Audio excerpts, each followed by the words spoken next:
Respected Chancellor, respected Vice Chancellor,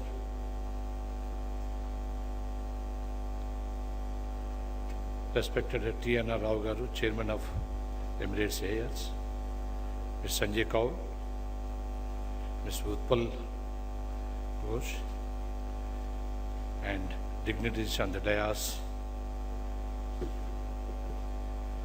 and UPS faculty members, eminent dignitaries on the dais and off the dais, graduating students and the proud parents, distinguished guests and media, and ladies and gentlemen, a very good evening to you all. I am truly honored to be the chief guest on the occasion of the 12th convocation of our prestigious University of Petroleum and Energy Studies, a one of its kind, the only institute in the country which can be truly commensurate as a national builders university. UP's progressive vision of creating specialized professionals in the core sectors that can contribute in the economic growth of the country is highly admirable. Today, with the rapid development of the country, especially in core sectors like infrastructure, transportation, aviation, our nation needs enormous skilled manpower to sustain the growth. And I am so glad to note that UPS is the first Indian institution to offer 76 specialized programs across oil, gas, and power, transportation, infrastructure, and logistics and supply chain sectors. UPS, in true sense, is providing the fuel to the economic engine of our country. Dear students, today is your day, and a very special one indeed for you and your dear ones. I'm truly happy to be with you to share your joy and excitement. As you cross this important milestone in your life and embark on your professional journey, I am sure all of you will contribute significantly in bringing the economic prosperity to our beloved country. Today, India is all set to become a global superpower, triggered by the advent of this new, strong and progressive government with a very decisive leader with the only mandate of development, thus kick-starting growth, creating millions of jobs and spreading prosperity. As per recent McKinsey report, the path of inclusive reforms envisages investment stimulation, job creation, farm productivity, and drastic improvement in delivery of basic services to the bottom of the pyramid. This would allow India to achieve an average GDP growth rate of around 8% by year 2022, which will eventually lift 580 million people above the poverty line, thus leaving only 1% of the population below the poverty line by year 2022, virtually eliminating extreme poverty in less than a decade. This will be a profound and historic step forward in India's economic and human development. This bright future of our country will be boosted by the strong fundamentals, abundance of natural resources, a favorable demographics, and resilient economic structure of the nation. Our economy over the years has moved from agro-based to knowledge-driven. With the great pride, I can say that no multinational company can afford to be absent from India because of its enormous intellectual manpower. At the same time, India enjoys the huge demographic dividend with the 50% of its population being under 30 years of age. It is estimated that India will account for 25% of the global workforce by 2020, which essentially means everyone out of 4 people on this planet will be an Indian. This will create a vast pool of consumers and human capital which will eventually drive growth. Therefore, my dear friends, India is a perfect place for be it your professional or entrepreneurial journey. What could be the better time than this? I think this is a perfect time for you all. Let me tell you, India is the future not only for Indians, but for the entire world, and there is no second thought about it. In fact, the whole world has started taking cognizance of the Indian leadership and Indian corporates. Indian companies are buying foreign companies and turning them around into profitable ventures, the classic examples of which is Jaguar and Chorus. Indian management became the case studies in the leading business schools across the globe. With all this, gravity of the world is shifting from west to east. One more interesting trend is emerging, which you will start experiencing soon. That is the creation of a new economic bloc involving India, Pakistan, Bangladesh, Nepal, Sri Lanka, Middle East, and North Africa in the initial phase. This has just been started, Sri Modi ji inviting all the SAARC countries for a swearing-in ceremony. In the next phase, Turkey, Indonesia, and Myanmar will emerge, thus causing the geopolitical rebalance. During the next 1 year or so, most of the countries are witnessing the elections like Indonesia in coming July and Turkey next year. With this, we'll witness the new era of emerging leaders with very different dynamics of geopolitics. These new leaders of emerging countries will further add fuel to the geopolitical rebalance and will expedite the already shifting center of the world towards east, and we all will become the focus of the world. And on top of all this, I mentioned earlier now, we have got Sri Narendra Modi ji as our new Prime Minister, who has got a just 2-point agenda, development and governance. Yesterday only, he has released a top 10 points policy agenda seeking to unblock an investment logjam and setting a deadline for action in order to revive the economy. Not only this, he has also told his cabinet ministers to prepare a roadmap for the first 100 days of the respective ministers, outlining priority areas and resolving critical issues of concern, education, health, water, infrastructure, and so on, implementing among the others are his key priorities. All this will further create great opportunities as entrepreneurs and as professionals for today's young generation of this country like you all.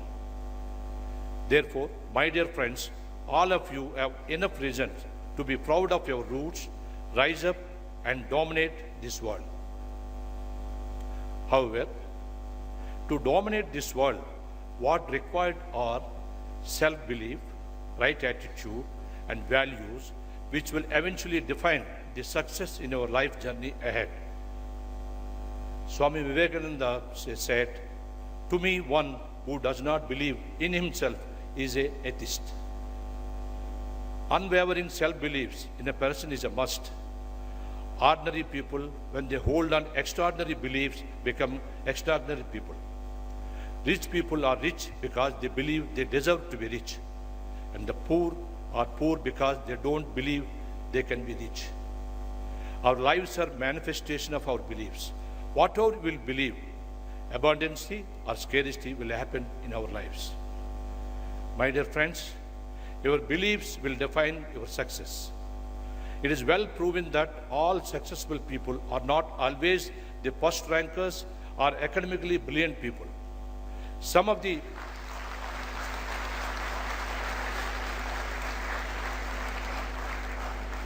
backbenchers did not remain backbenchers for life, but have made significant contribution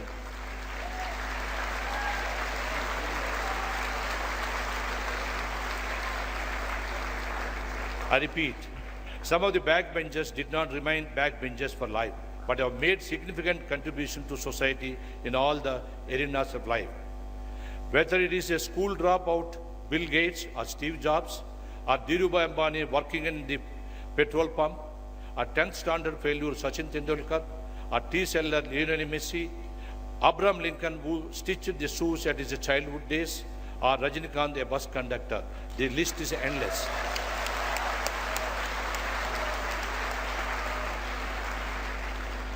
What is common in all these people is their strong self-belief system. Next is attitude. My dear friends, let me tell you that it is the right attitude what matters. You need to develop and cultivate the positive can-do attitude. I will share the importance of the right attitude with a small story of two brothers. A poor man lives with his two sons in a one-room apartment. His wife had died many years back. Every night he comes home drunk and creates a nuisance. The elder son quietly leaves, settles down under a street lamp and studies. The younger son also leaves and does not return the whole night.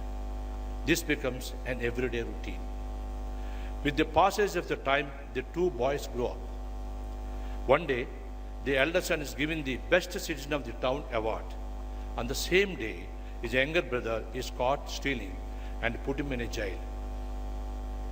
Media asked the younger son, "What made you like this?" He replies, "My father was a drunkard. I had lost my mother at very young age. No one is there to take care of me, and I lost my way. My father is responsible for my failure." Same media asked the elder son, "What made you successful?" He replies, "The secret of my success is my father. He was an alcoholic and we are very poor. I decided that I should not be like my father. So I studied hard to make a better life. I am very grateful to my father for showing me not to be like him." Now, as you can see, the same situation. Now you can see the same situation viewed differently depending on your attitude. Therefore, my dear friends, let us not blame or make excuses.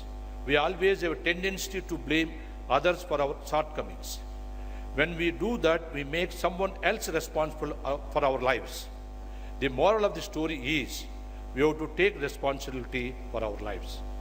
We must learn to use what life gives us, not to blame our parents or our circumstances.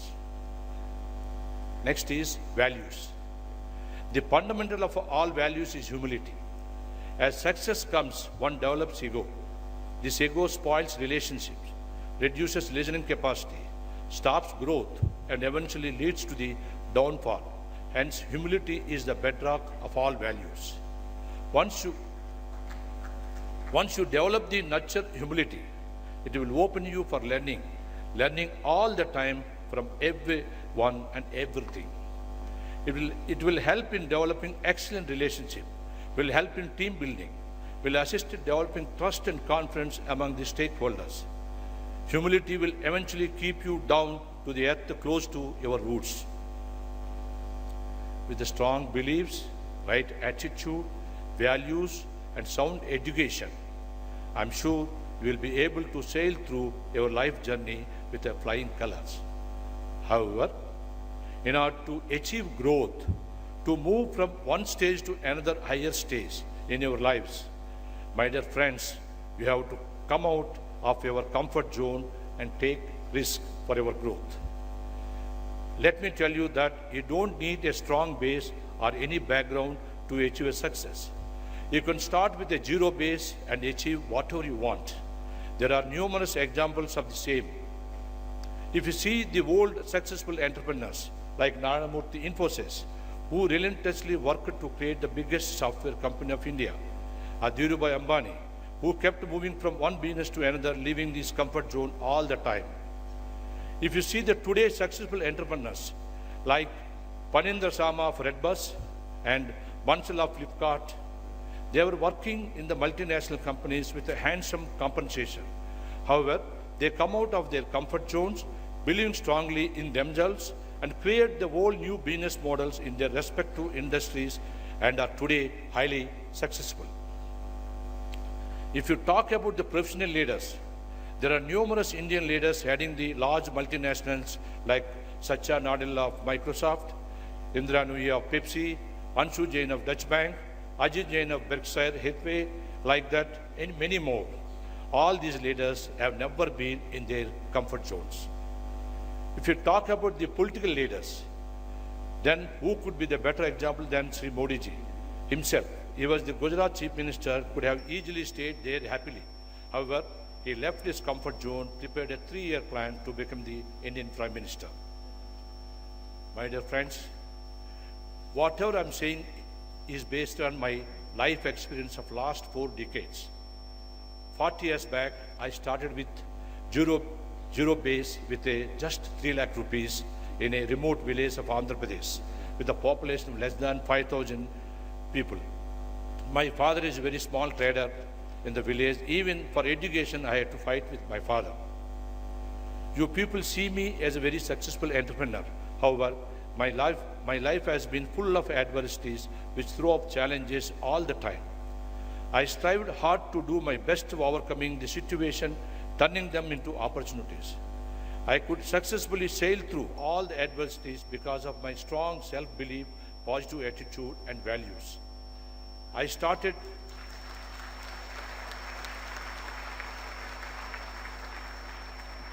Before academic reforms, I started 28 businesses throughout my life journey and was never in my comfort zone. I kept on moving from one business to another. I was very successful banker in the past and created ING Vaishya Bank. However, I left that comfort zone as well as and moved to infrastructure. Otherwise, I would have always remained as a banker and would have never got this beautiful opportunity of creating national asset. Just to share with you, when we took over the management of Delhi Airport, we were very new to the northern part of the country. We had to build one of the largest terminals in the world in a challenging short period of 37 months, whereas similar construction across the globe takes on the average of 60 to 80 months. At the same time, we have to maintain highest quality standards with the lowest inconvenience to the passengers, using the state-of-the-art latest technology and keeping great service up. Moreover, we have to work with the 3,000 employees of Airport Authority of India with a different mindset and lots of airport land with the encroachment not available to us for the development. We worked and coordinated with the 58 different government agencies and departments simultaneously. We had to work with the 3 different partners, Airport Authority of India, Frankfurt of Germany, Malaysian airports. Hence, we had to demonstrate highest levels of governance and transparency. Overall, we had a very complex situation. However, we completed Terminal 3 successfully against all odds because of our positive attitude and values and beliefs. We were never complaining. We stuck to our attitude, successfully delivered the national asset Terminal 3 of Delhi Airport well ahead of the time in just 37 months. This Delhi Airport, when we took over, as was ranked 101 globally and the 10th worst airport in the world. Today, it is ranked as the 2nd best airport in the category across the globe.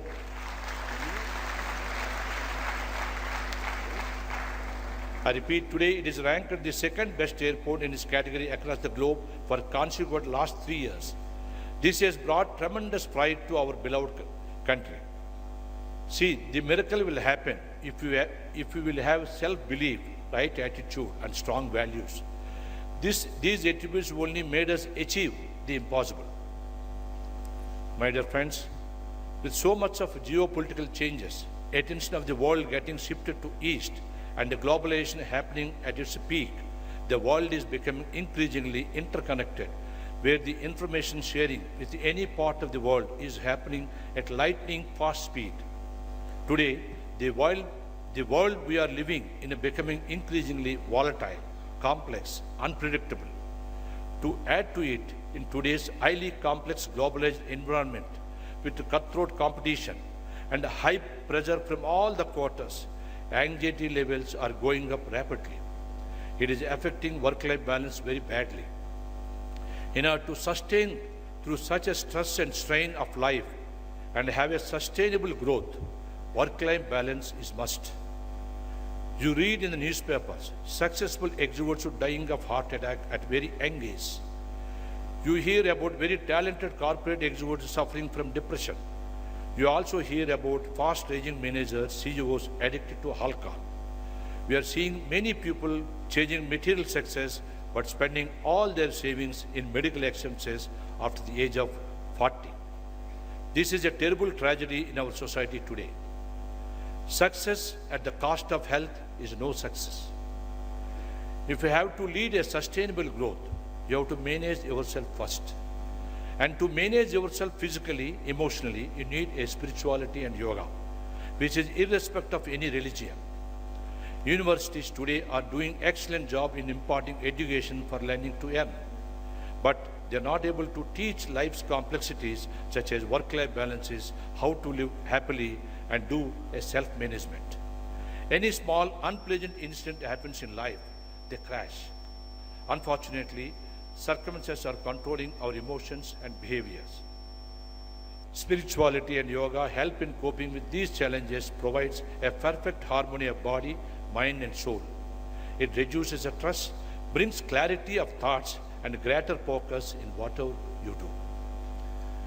In conclusion, let me sum up that you must have strong self-beliefs, come out of your comfort zones to achieve growth, success in whatever you do.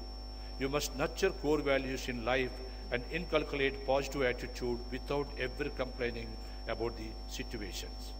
Eventually, to sustain this for long term, please have a work-life balance. However, let me caution you, please do not expect success all the time. There will certainly be failures and setbacks in your journey. You should have a right positive attitude towards your failures, learn from them. Please remember, success is a motivator, failure is a teacher. Also, please give back to the society because it is our fundamental duty to give back as we go so much to the society where we live in. My dear graduates, what truly matters is how we evolve as successful human beings. If your means are value-based, the end is always heartening. All of you are the authors of your own destinies. Always remember that there are two important dates in your life. The day you were born, the day you find out why you were born. You are born not just for living, but for to make your mark in the world. On this very special day for you, dear students, I extend my hearty congratulations once again to each one of you and your families.